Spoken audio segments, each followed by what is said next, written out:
Hello everyone, मैं अभिनव शुक्ला आपका बहुत बहुत स्वागत करता हूं लेट मी कोड के इस चैनल पर। और आज की इस वीडियो में हम देखने वाले हैं अपनी एक्सरसाइज का सॉल्यूशन। हमने अपनी पिछली वीडियो में सी लैंग्वेज के ऊपर अपनी पहली एक्सरसाइज देखी थी, जिसमें हमने देखा था कुछ क्वेश्चन। तो ये आपके सारे क्वेश्चन हैं, इन क्वेश्चंस को हम कवर करने वाले हैं आज की वीडियो में। तो हमारा पहला क्वेश्चन है C program to print a sentence.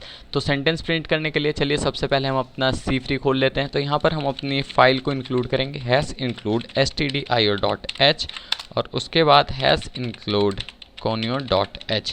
तो ये हमने अपनी दोनों फाइल्स को, हेडर फाइल्स को इंक्लूड कर लिया है। उसके बाद हम अपना मेन फंक्शन बनाएंगे। तो यहाँ पर हमने अपना मेन फंक्शन बना दिया है। अब मेन फंक्शन के अंदर आपको क्या करना है, यहाँ पर आप सबसे पहले रिटर्न 0 कर दें। तो ये आपका पूरा स्ट्रक्चर तैयार है।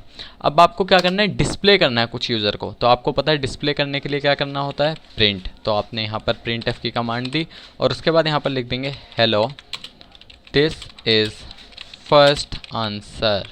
तो यहाँ पर हम कुछ भी इस तरह से लिख सकते हैं और उसके बाद यहाँ पर हम लगा देंगे लास्ट में सेमीकोलन। अब इसके बाद अगर हम इसे रन करेंगे तो आप देखिए आपका आउटपुट आ जाएगा। तो ये आपका कंसोल है, hello this is first answer. और यहाँ पर अगर आप न्यू लाइन लगा दें तो आपका जो ये न्यू लाइन में आ जाएगा। तो अब आप इसको देख सकते हैं, hello this is first answer. तो आपका सेंटेंस प्रिंट हो चुका है।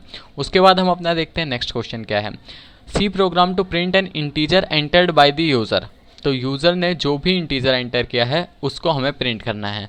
तो प्रिंट करने के लिए तो हमारे लिए यही है, हम इसको करेंगे %d और यहाँ पर एक मैसेज हम दे सकते हैं। तो अब क्या करना है, हमें एक नंबर लेना है इनपुट में। तो उससे पहले हमें उसे डिक्लेयर करना होगा। तो हमने इंट n एक नंबर बना दिया है। उसके बाद हम क्या करेंगे, यहाँ पर यूज़र को एक मैसेज दे देंगे प्रिंट। तो यहाँ पर वो एक नंबर एंटर करेगा और उसके बाद हम क्या करेंगे, स्कैन एफ वही नंबर हम उसको शो कर देंगे। पहले हम यहाँ पर स्कैन एफ से वो नंबर लेंगे और उसके बाद फिर दोबारा प्रिंट एफ से शो करेंगे। तो यहाँ पर हम क्या करेंगे, %d और एड्रेस ऑफ n इस तरह से हम डालेंगे और अब इस प्रोग्राम को रन करेंगे तो आपका आउटपुट आ जाएगा। तो देखिए यहाँ पर इस प्रोग्राम को रन किया, एंटर अ नंबर। यहाँ पर लेट से मैंने डाला 50, the number entered by the user is 50 और उसके बाद यहाँ पर आपको दिखा। अब आप जो नंबर डालेंगे यहाँ पर वो प्रिंट होगा। यहाँ न्यू लाइन कर देते हैं। हमने पिछले रन पे डाला था यहाँ पर 50, इस बार हम डालते हैं लेट से 154। उसके बाद the number entered by the user is 154। तो ये आपका आ चुका है। अब हम देखते हैं हमारा थर्ड प्रोग्राम क्या था। थर्ड है C program to add 2 integer entered by the user. ठीक है, तो अब इसको कर लेते हैं हम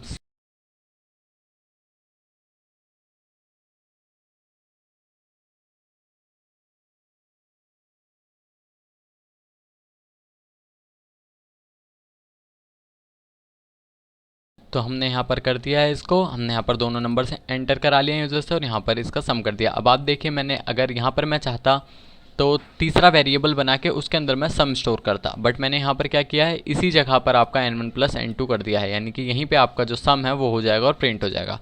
तो लेट्स ट्राई करते हैं अपना प्रोग्राम। तो मैंने इसे रन किया, एंटर फर्स्ट नंबर, लेट से मैंने डाला 14 और सेकंड नंबर मैंने यहाँ डाला लेट से 10। तो यहाँ पर आपका जो sum of numbers entered by the user is 24। तो आपका यहाँ पर जो आउटपुट है वो आ गया है। अब उसके बाद हमारा नेक्स्ट प्रोग्राम था multiply two floating number. Okay, तो f और जैसे आपने सम किया वैसे यहाँ पर आप मल्टीप्लाई कर दीजिए। इसको हमने रन किया, enter first number 5.2, enter second number 2.5, enter दबाया। देखिए आपका जो आउटपुट है वो आ गया है। यहाँ पर आप इसको दोबारा रन करके देख सकते हैं। मैंने लेट से रन किया और मैंने 1.1 किया और दूसरा भी 1.1 किया, इसका स्क्वायर टाइप का हो गया। इसको हमने रन किया, 1.21 आ गया। तो ये आपका आउटपुट आ गया। आपका ये भी प्रोग्राम सही से काम कर रहा है। फिर है C program to find ASCII value of character entered by the user. Okay, तो अब आपको आस्काई वैल्यू प्रिंट करनी है। तो उसके लिए हमें क्या करना पड़ेगा, पहले हम इसको कर देते हैं कमेंट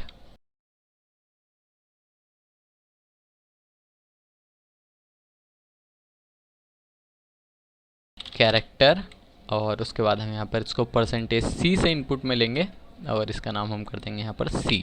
तो इस तरह से हमारा इनपुट में आ जाएगा और उसके बाद हमें यहाँ क्या करना है, इसको प्रिंट करना है। किसमें, हमें इसको आस्काई वैल्यू इसकी प्रिंट करनी है। तो आप सिंपल करेंगे %d कॉमा यहाँ पर c देंगे। यहाँ पे सेमी कॉलन नहीं लगाया मैंने कहीं पे, यहाँ सेमी कॉलन मिसिंग था, लगा दिया, रन किया। एंटर कैरेक्टर मैंने डाला, यहाँ पर कोई भी कैरेक्टर हो सकता है। ये मैंने डाला लेट से कैपिटल A। यहाँ पर ये देखिए आप 65 आपको शो हो रहा होगा, नहीं हो रहा तो मैं यहाँ पर इसको कर देता हूँ न्यू लाइन और उसके बाद इसको हम करके देखते हैं। मैंने रन किया यहाँ पर, अब मैं लेट से डालता हूँ बी, तो इसका 66 आना चाहिए। देखिए बी का आपका 66 आ गया। तो यहाँ पर ये क्या हो रहा है, आपने कोई कन्वर्जन नहीं की है लेकिन फिर भी ये हो रहा है क्योंकि जो आपकी सी लैंग्वेज है इसके अंदर आपका जो कैरेक्टर है और जो आपका इंटीजर है उनकी जो टाइप कास्टिंग है वो इंटरनली हो जाती है। अगर आप परसेंटेज सी करके, लेट से अगर मैं इसको कमेंट कर दूँ, मैं परसेंटेज सी करके, तो पहले मैं एक नंबर यहाँ पर डिक्लेयर कर देता हूँ and n is equal to 65। तो मैंने यहाँ पर n को 65 कर दिया। अब अगर मैं n की वैल्यू, देखिए आप इस चीज़ को समझिए, यहाँ पर मैं n प्रिंट करना चाहता हूँ लेकिन मैंने यहाँ क्या कंपाइलर को बताया कि मैं एक कैरेक्टर प्रिंट करना चाहता हूँ। तो इस चीज़ का ध्यान रखिए, कैरेक्टर यहाँ पर मैं बता रहा हूँ और यहाँ पर मैं एक्चुअल नंबर प्रिंट करना चाह रहा हूँ जिसके अंदर एक वैल्यू है 65। तो यहाँ पर आप सोचिए क्या प्रिंट होना चाहिए। तो अगर मैं इसे रन करूँगा और प्रिंट करूँगा तो यहाँ पर प्रिंट होगा A, कैपिटल A। तो इसे रन करते हैं, देखिए यहाँ पर the sky value is a, तो यहाँ पर ए आपका प्रिंट हुआ है। अब ये यही होता है क्योंकि जो आपकी सी लैंग्वेज में टाइप कास्टिंग है वो आपका कंपाइलर इंटरनली कर देता है इंटीजर और कैरेक्टर के बीच में सिर्फ। तो अब हम मूव करते हैं अपने नेक्स्ट क्वेश्चन के ऊपर। तो हमारा नेक्स्ट क्वेश्चन है C program to find quotient and remainder of two integer. Okay, तो यहाँ पर अब पहले आपको समझना होगा कि कोशेंट क्या होता है और रिमाइंडर क्या होता है। तो यहाँ पर हम यूज़र से इनपुट लेना है क्या, नहीं यूज़र से इनपुट नहीं लेना, तो उसके बाद हम यहाँ पर खुद ही डिक्लेयर कर लेते हैं एक 65 और उसके बाद एक और नंबर हम यहाँ पर डिक्लेयर कर देते हैं, लेट से n2 इज़ इक्वल टू 5। और उसके बाद अब हम देखते हैं कोशेंट और रिमाइंडर के बारे में। तो पहले हम यहाँ पर प्रिंट करेंगे प्रिंट f, यहाँ इसको भी कमेंट करना पड़ेगा। अब कोशेंट क्या होता है आप ये पहले सोचिए, उसके बाद हम यहाँ पर इसको करेंगे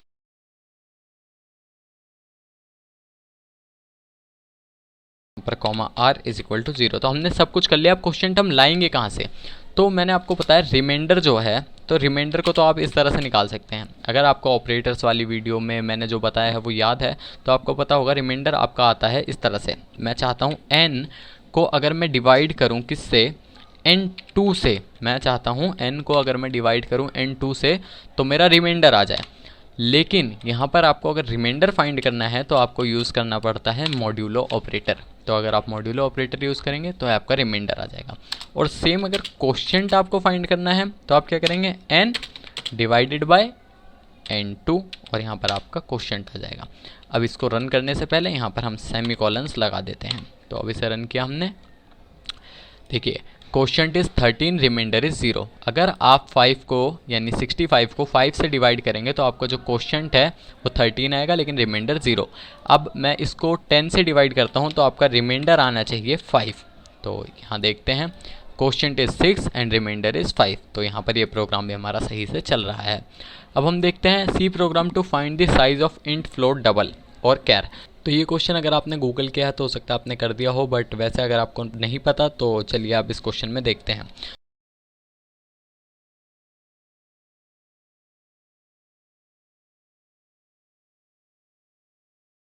तो यहाँ पर हमने एक वेरिएबल बना दिया डबल डी, लेकिन इस डबल में हम कोई वैल्यू नहीं देंगे। तो यहाँ इससे कोई फ़र्क नहीं पड़ रहा है कि हम यहाँ पर कोई वैल्यू दे रहे हैं या नहीं, सिर्फ यहाँ हमें देखना है कि हम इनकी साइज़ हैं वो हम प्रिंट करना चाहते हैं। तो प्रिंट करने के लिए यहाँ से मैं एक प्रिंट स्टेटमेंट कॉपी कर लेता हूँ।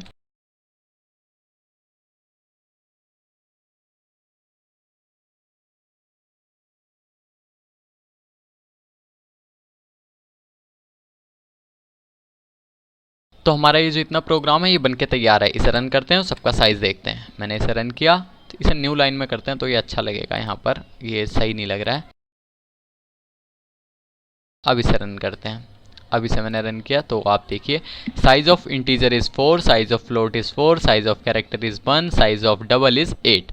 तो यहाँ पर जो आपका आउटपुट है ये आ गया है। और उसके बाद क्या है हमारा नेक्स्ट प्रोग्राम, वो देखते हैं। तो नेक्स्ट प्रोग्राम में आपको लॉन्ग कीवर्ड की जो डेमोन्स्ट्रेशन है वो करके दिखानी है। तो चलिए उसको देख लेते हैं हम। उसके लिए भी हम ज़्यादा कुछ नहीं करेंगे, हम एक वैल्यू यहाँ पर लॉन्ग बना लेंगे और उसके बाद हम यहाँ पर क्या करेंगे, हम उसकी वैल्यू जो है प्रिंट कर देंगे। तो और परसेंटेज डी यानी कि उसका साइज़ ऑफ हम प्रिंट करके देख लेते हैं, आपको पता चल जाएगा। तो ये मैंने जो डी है उसी को मैंने लॉन्ग कर दिया है। तो अब इसे प्रिंट करके देख लेते हैं।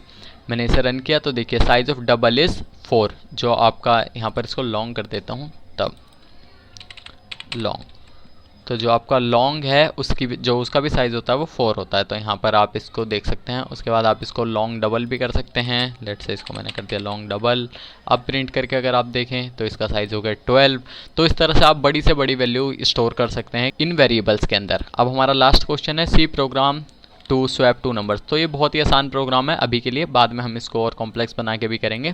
तो एक नंबर ले लेते हैं। तो पहले एक नंबर बना लेते हैं। यहाँ पर हम 2 नंबर्स पहले बना लेते हैं, इंट n1, n2, और इनके अंदर हम वैल्यूज़ खुद ही डाल देते हैं। Let's say n2 is equal to 10, और उसके बाद जो हमारा n1 है उसके वैल्यू हम कर देते हैं 50। और हमने यहाँ पर ये 2 नंबर्स बना लिए। अब हम चाहते हैं कि जब मैं प्रिंट करूँ तो n2 के अंदर आपका जो 50 है वो चला जाए और n1 के अंदर आपका 10 आ जाए। तो जो मैं चाहता हूँ वो ये है कि अगर मैं यहाँ पर n1 की वैल्यू इस प्रोग्राम के बाद 10 हो जाए और n2 की वैल्यू यहाँ पर क्या हो जाए इस प्रोग्राम के बाद 50। तो ये एक्चुअल चाहिए मुझे। मैं इस तरह से, ये नहीं है कि आप यहाँ पर प्रिंट करेंगे कि द वैल्यू इज़ %d और उसके बाद आप n2 प्रिंट कर देंगे n1 की जगह। नहीं, हमें एक्चुअल में वैल्यू चेंज करनी है। तो वैल्यू चेंज करने के लिए क्या करना पड़ेगा आपको? पहले सबसे पहले आपको एक थर्ड वेरिएबल की ज़रूरत पड़ेगी। आप अभी घबराइए मत, आप इसको बिना थर्ड वेरिएबल के भी यूज़ कर सकते हैं। आप इसको बिना थर्ड वेरिएबल के भी स्वैप कर सकते हैं, वो भी मैं बताऊंगा, लेकिन पहले आप थर्ड वेरिएबल के साथ सीख लीजिए। तो यहाँ पर करते हैं। तो अब हम बनाएंगे एक इंट और इसको हम नाम दे देते हैं लेट्स से टेम्प। तो आप टेम्प क्या है? अब ये टेम्प भी एक जो आपका की वेरिएबल का नाम है वही है। तो चलिए अब क्या करना है हमें? अब हमें क्या करना है? तो अब हमें क्या करना है, जो मेरा टेम्प है ये खाली है, तो मैंने क्या किया, टेम्प के अंदर n1 की वैल्यू डाल दी। और उसके बाद क्या हुआ, अब मेरा n1 समझ लीजिए खाली है, तो n1 के अंदर मैंने वैल्यू डाल दी कौन सी? n2 की। तो अब आप समझ लीजिए n2 खाली है, तो n2 के अंदर मैंने कौन सी वैल्यू डाल दी? जो मेरे n1 में है। तो ये आपकी स्वैपिंग ख़त्म। अब आप प्रिंट करेंगे, यहाँ से एक प्रिंट स्टेटमेंट जल्दी से चुरा लेते हैं हम, कॉपी कर ली, और उसके बाद हम इसको डाल देते हैं यहाँ पर। तो अब हम प्रिंट करेंगे एंड इसको तो करेंगे वैल्यू ऑफ n1। तो यहाँ पर हम प्रिंट करेंगे %d, और उसके बाद हम न्यू लाइन इसको यहाँ कर देंगे। और यहाँ पर क्या होगा, तो यहाँ पर हम इस तरह से प्रिंट कर रहे हैं। और इसके लिए अब हमें क्या करना है, देखते हैं कि अब हमारी जो n1 प्रिंट होगा तो इसमें क्या होगा, यहाँ पर 10 होना चाहिए प्रिंट। पहली लाइन में आउटपुट जो आपका आना चाहिए वो होगा यहाँ पर 10, और जो दूसरी लाइन है यहाँ पर आपका आउटपुट क्या आना चाहिए? 50। तो इसे रन करते हैं। रन किया तो यहाँ देखिए क्या हुआ, 10 10। तो यानी कि n1 में तो वैल्यू चेंज हो गई, n2 में भी 10 क्यों है? अब n2 में 10 इसलिए है क्योंकि यहाँ पर हमने n2 के अंदर n1 की वैल्यू डाल दी। यहाँ पर हमें टेम्प की वैल्यू डालनी है। अब इसे रन करते हैं तो अब आप देखिए यहाँ पर 50 और 10 यानी दोनों की जो वैल्यूज़ हैं वो इंटरचेंज हो चुकी है। तो आई थिंक आपको ये वीडियो के सारे सॉल्यूशन समझ आए होंगे, आपने प्रैक्टिस करी होगी, सी लैंग्वेज में आपको इंटरेस्ट आ रहा होगा। अगर आपको ये वीडियोस पसंद आ रही है, ये सीरीज़ पसंद आ रही है, तो आप चैनल को सब्सक्राइब करिए और इस चैनल को अपने दोस्तों के साथ शेयर करिए ताकि वो भी इन वीडियोज़ की सहायता से प्रोग्राम बना सके। तो अब मिलते हैं नेक्स्ट वीडियो में, तब तक के लिए बाय, थैंक यू।